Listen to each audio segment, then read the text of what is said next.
अब 2 बार से हारने का नहीं, जो संसदीय चुनाव हुआ था हमारा, कि हमारे प्रहलाद जी जो है उसी विधानसभा से 45,000 वोट से जीते थे। तो आप ये कांग्रेस के लोग ये जान लें, इस बात के लिए दिमाग से ये बात निकाल लें, फतू में निकाल लें कि ये जातिवाद का आंकड़ा, पिछड़ा का आंकड़ा, सामान्य का आंकड़ा, ये अब तुम्हारा चलने वाला नहीं है। अब जो है 45,000 से कांग्रेस से वहाँ से हारने वाली है। जिस प्रकार की संसद में हमारे सांसद हमारे प्रहलाद पटेल जी 45,000 वाले सोच रहे हैं, उनकी ज़मीन खिसक चुकी है। अब वो कांग्रेस का पूरा ढांचा, उनका हाथ में जो आदिवासी वोट की जो बार बार अपनी दम लगाते रहते हैं, वो आदिवासियों के साथ कितना न्याय कर रहे हैं, आप सबको पता होना चाहिए। अभी पिछली बार एक स्टेटमेंट दिया था उनने कि भाई जिला पंचायत का उपाध्यक्ष है ठाकुर क्यों, अध्यक्ष ठाकुर क्यों, आदिवासियों को सम्मान मिलना चाहिए। लेकिन उनने जब अपना जनपद अध्यक्ष देवरी में बना, केसली में बनाया, तो उनने ये कहा कि वो चाहते तो जनपद का उपाध्यक्ष आदिवासी बना देते, वो चाहते तो भाई 6 जनपद सदस्यों ने उनको समर्थन दिया था, ये क्या को सभापति। नमस्कार, मैं हूं लक्ष्मी पांडे रान और आप देख रहे हैं खबर क्रांति। मौजूद हैं इस वक्त हम सागर में आज हमारे जिला पंचायत उपाध्यक्ष देवेंद्र सिंह जी आए हैं। लगातार यानी चुनावी बीते यानी कुछ 1-2 महीने में चुनाव की सुगबुगाहट तेज हो गई है। मध्य प्रदेश में किसके सिर पर ताज हुआ, कांग्रेस ताज पहनेगी या भारतीय जनता पार्टी, इसी को लेकर आज देवरी एक हाई प्रोफाइल सीट मानी जा रही, वहां से कई दावेदार निकल के आ रहे हैं। तेजी सिंह के लड़के और रतन सिंह सलारपुर भी टिकट की मांग कर रहे हैं। ब्रज बिहारी पटेरिया जी जो कांग्रेस से भारतीय जनता पार्टी में आए हैं, उन्होंने भी अपनी दावेदारी की है। लेकिन जिला पंचायत उपाध्यक्ष जो सर्वे में सिर्फ 2 नाम चल रहे हैं, ब्रज बिहारी पटेरिया और देवेंद्र सिंह जी। तो आज बातचीत होगी कि क्या चर्चा है देवरी में, क्या चर्चा है मध्य प्रदेश में। भाई साहब बहुत बहुत स्वागत है खबर क्रांति। धन्यवाद भाई साहब, बहुत बहुत आप लोगों के बीच में आज उपस्थित होने का अवसर मिला। वैसे भी आप सबको पता है कि भारतीय जनता पार्टी देवरी में एक मजबूत कार्यकर्ताओं का गढ़ है, लेकिन किन्हीं कारणों से जो है हम विगत 2 पंचवर्षीय से जो है देवरी विधानसभा कुछ अल्प मतों से, पिछली सीट कुछ ज़्यादा मतों से, और अभी जो 18 के चुनाव हुए थे कुछ अल्प मतों से हम हारे थे। लेकिन अब चूँकि विधानसभा का फिर चुनाव आ गया है और हमारे सारे कार्यकर्ता हम सब मिलकर जो है एक प्रयास कर रहे हैं कि भारतीय जनता पार्टी इस बार ऐतिहासिक विजय के साथ जीते। कहीं ना कहीं भाई साहब चर्चाएं चल रही हैं कि कांग्रेस से जो आए ब्रज बिहारी पटेरिया जी, उनका भी नाम चल रहा है सर्वे में आपका भी नाम चल रहा है। क्या दिखती, बाकी दावेदारी वहाँ से 10-12 जन की है भारतीय जनता। देखो, भारतीय जनता पार्टी का संगठनात्मक जो ढांचा है उसमें टिकट मांगने की आवश्यकता नहीं पड़ती है।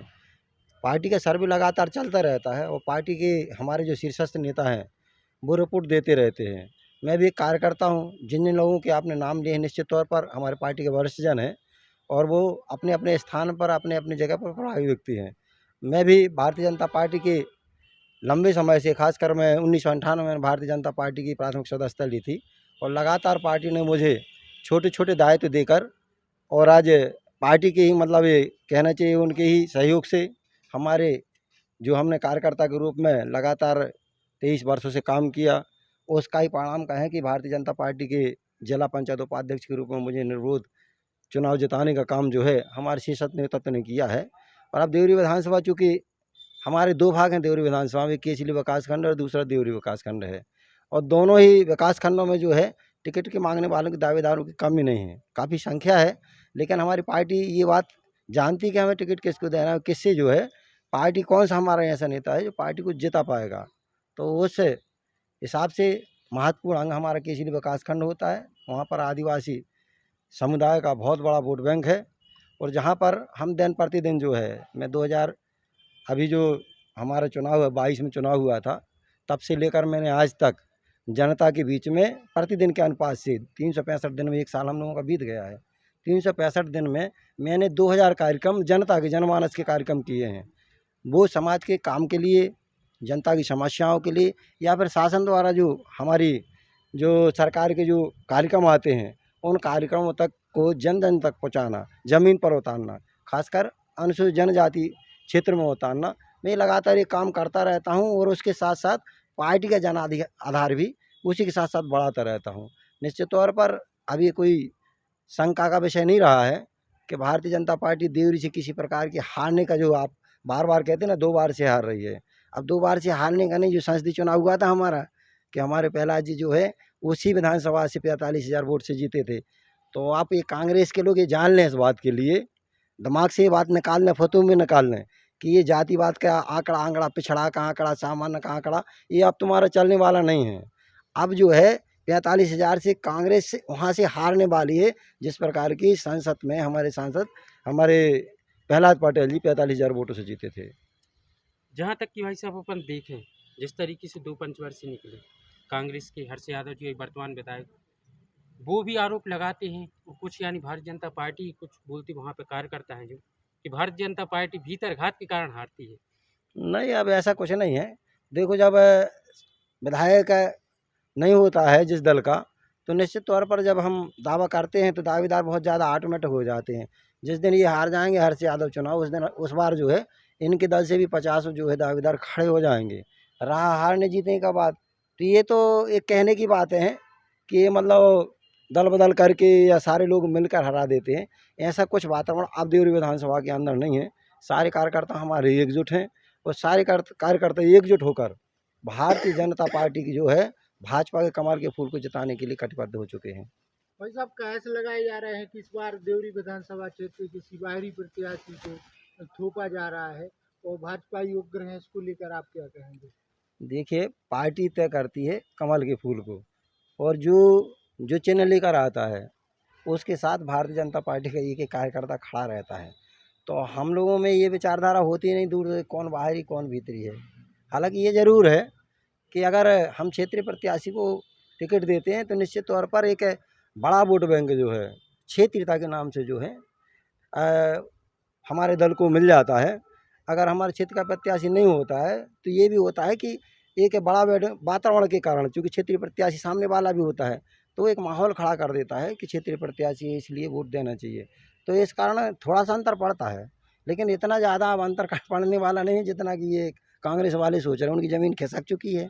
अब वो कांग्रेस का पूरा ढांचा, उनका हाथ में जो आदिवासी वोट की जो बार बार अपनी दम लगाते रहते हैं, वो आदिवासियों के साथ कितना न्याय कर रहे हैं आप सबको पता होना चाहिए। अभी पिछली बार एक स्टेटमेंट दिया था उनने कि भाई जिला पंचायत का उपाध्यक्ष ठाकुर क्यों, अध्यक्ष ठाकुर क्यों, आदिवासियों को सम्मान मिलना चाहिए। लेकिन उनने जब अपना जनपद अध्यक्ष देवरी में बना केसली में बनाया तो उनने ये कहा कि वो चाहते तो जनपद का उपाध्यक्ष आदिवासी बना देते, वो चाहते तो भाई 6 जनपद सदस्यों ने उनको समर्थन दिया था, ये क्या को सभापति बना देते। लेकिन उनके साथ अन्याय, उन्होंने न्याय नहीं किया। और अभी ये कुछ घटनाएं ऐसी घट रही हमारे क्षेत्र में। एक हमारे आदिवासी परिवार के लिए, सागौनी में एक आदिवासी परिवार था, एक जो सब इंस्पेक्टर था आदिवासी परिवार गंता में आया था, तो इनके लोगों द्वारा जिस प्रकार से मतलब जो उसको मारा गया, पीटा गया, और आदिवासियों के मतलब जो हितैषी बनते हैं इनके द्वारा उनको 151 की जमानत हुई तो उसको छुड़वा दिया गया, इनके द्वारा उसका सहयोग किया गया। तो ये आदिवासी को हितैषी बनने का जो ढोंग रच रहे हैं, ये ढोंग जो है इनका ख़त्म हो गया। आदिवासी लोग भी ये जानने लगे हैं कि केवल ढोंग रच रहे हैं, आदिवासियों के हितैषी नहीं है ये। भाई साहब, अभी आपने एक बात कही थी कि माननीय प्रहलाद पटेल जी 45,000 वोटों से जीते थे। उसी समय विधानसभा का भी चुनाव हुआ था और स्वर्गीय श्री राजपूत साहब थे जो भाजपा से विधायक प्रत्याशी, वो 3-4 हज़ार वोटों से हारने का क्या कारण रहा? उसका कोई बड़ा कारण नहीं था। मुझे ऐसा महसूस हुआ, मैं चूँकि प्रबंधन में था उस समय, तो हमारा जो प्रबंधन, जो चुनाव का प्रबंधन था वो कहीं ना कहीं कमज़ोर हो गया था, जिस कारण हमें यह समय देखने को मिला। लेकिन उससे हमने उस चुनाव से एक सीख ली कि हम कहाँ चूके, और उस चूक को हमने सुधार किया। और हमारे प्रहलाद जी की जो चुनाव जो हुआ उसमें हमने वो चूक नहीं होने दी। प्रबंधन को इतना मजबूत रखा कि हम जो है केसरी जिसको हम 4,000 से हारना बता रहे थे, वो हमने उसको 18,000 से जीतना बता दिया। वो 18,000 हमारे माननीय प्रहलाद जी तो बोले थे कितने से जीतेंगे, तो हमने भाई साहब हम 10,000 से करीब केसरी ब्लॉक जीत जाएंगे। जब जो हमारा रिजल्ट आया तो 18,000 से हम जीते। तो हमारे प्रहलाद जी ने बोला हमसे कि देवेंद्र भाई ये क्या है, इतना अंतर कैसे आ गया। तो फिर मैंने उनको बताया कि भाई साहब ये ना मेरा वोट है ना वो आपका वोट है, हमारे जो शीर्षस्थ नेतृत्व हैं जो भारतीय जनता पार्टी नरेंद्र मोदी जी हैं, ये बाकी वोट जो 8,000 का वोट उनका है। और हम 18,000 से 10,000 या 18,000 से इसलिए जीते क्योंकि हमारा नेतृत्व बहुत ही मजबूत है। भाई साहब, आप दावेदारी किसी चीज़ की करते नहीं है, लेकिन फिर भी अचानक से आप ऊपर आ जाते, कारण क्या है इसका? कुछ नहीं, मैं ये मानता हूँ कि पार्टी में रहकर अपनी सहजता नहीं भूलना चाहिए, चाहे वो पद हो और चाहे पद ना हो। आज मैं जिला पंचायत का उपाध्यक्ष हूँ तो वैसे ही हूँ। सरकार की योजनाओं को मुझे जन जन तक पहुँचाना तो मैं आम नागरिक की तरह जाता हूँ, आम नागरिक की तरह लोगों से मिलता भी हूँ। और मैं अकेला मिलता नहीं हूँ वहाँ जाके, मुझे ये ध्यान भी रहता है कि जिस गाँव में मैं जा रहा हूँ उसमें भारतीय जनता पार्टी के हमारे कितने कार्यकर्ता हैं। तो उनसे भी वहाँ मिलता हूँ जाके। और उसके बाद नए कार्यकर्ताओं का जोड़ने का काम भी मैं उस कार्यक्रम के दौरान बनाता रहता हूँ। तो बहुत युवा हमसे जुड़े हैं, बहुत से पुराने लोग जो कांग्रेस के लोग हैं वो भी हमारे पास मतलब हमारे दल से जुड़ गए। तो हमारा जो मतलब काम करने का तरीका वो बड़ा सरल होना चाहिए और हर आदमी तक जुड़ने का काम होना चाहिए। मैं लगातार ये काम करता रहता हूँ। जैसा कि मैंने बताया कि मेरा जो है 1 साल का 2000 कार्यक्रम मतलब प्रतिदिन 5 कार्यक्रम, वो भी जनता के बीच कार्यक्रम करने का मेरा एक रिकॉर्ड है जो मैंने किए हैं। तो मैं निश्चित तौर पर 5 साल हैं हमारे लिए, समय भी है। वो पार्टी कहेगी कि तुम्हें और कोई दायित्व निभाना है तो मैं उसके लिए तैयार हूँ और हमेशा काम करता रहूँगा। जमीन से जुड़े नेता हैं भाई साहब और काफ़ी मजबूत हैं। पार्टी ने आपको सम्मान दिया। इस बार अगर भारतीय जनता पार्टी में किसी को भी टिकट मिले तो क्या पूरी ताकत से भारतीय जनता पार्टी चुनाव लड़ेगी? पार्टी किसी को भी टिकट दे, हम एक कार्यकर्ता हैं और हर कार्यकर्ता एक धर्म होता है। उसको हम लोग अब हम कहते हैं राजधर्म। ये हमारे राजधर्म है कि हमारी पार्टी जिसको भी टिकट दे, जो कमल का फूल लेके आए, उसके साथ हमें जी जान से खड़ा होना चाहिए। अब मेरा सवाल है तो मैं तो वर्षों का कार्यकर्ता हूँ, 98 से मतलब भारतीय जनता का मैंने बहुत से उतार और चढ़ाव अपनी ज़िंदगी में देखे हैं। तो मुझे नहीं लगता सारे के सारे कार्यकर्ता और मैं भी पूरे दम से, अभी जो कह रहे थे ना कि इतने अंतर से आ रहे हैं, मैं दावे से कह रहा हूँ उससे 3 गुना अंतर से हमें जीत अपने विकासखंड से और देवरी विधानसभा विकासखंड में किसी भी प्रत्याशी को पार्टी का उसके लिए दिलाने का काम करूँगा।